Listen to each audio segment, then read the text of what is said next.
જેતપુર સાડી ઉદ્યોગનું પ્રદૂષણ ધોરાજી તાલુકાના ખેડૂતોની જમીન પણ બંજર બનાવી નાખે છે।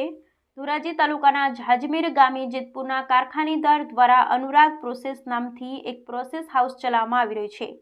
અમે પ્રદૂષણની ભાષામાં વાત કરીએ 100 સાડીના કારખાનાનું પ્રદૂષણ જેટલું પ્રદૂષણ ફેલાવે એટલું પ્રદૂષણ એક પ્રોસેસ હાઉસ ફેલાવતું હોય છે। ઝાજમેર ગામની સીમ વિસ્તારમાં છેલ્લા 15 વર્ષથી પ્રોસેસ હાઉસ ચાલુ છે।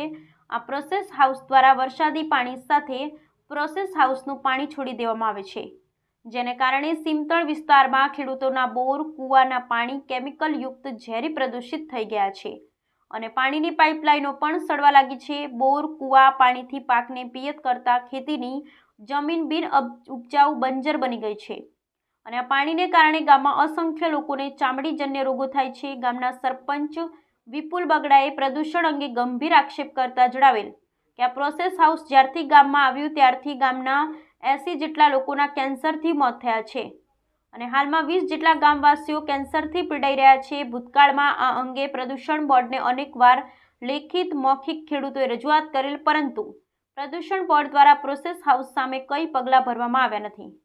આજે ગામના સરપંચની આગેવાની લગભગ 50 જેટલા ખેડૂતો જેતપુર પ્રદૂષણ બોર્ડની કચેરીએ ઢોલ નગારા સાથે આવેલ અને ગામમાં જે પ્રોસેસ હાઉસ ચાલે છે તેને સદંતર બંધ કરવાની માંગ કરી હતી।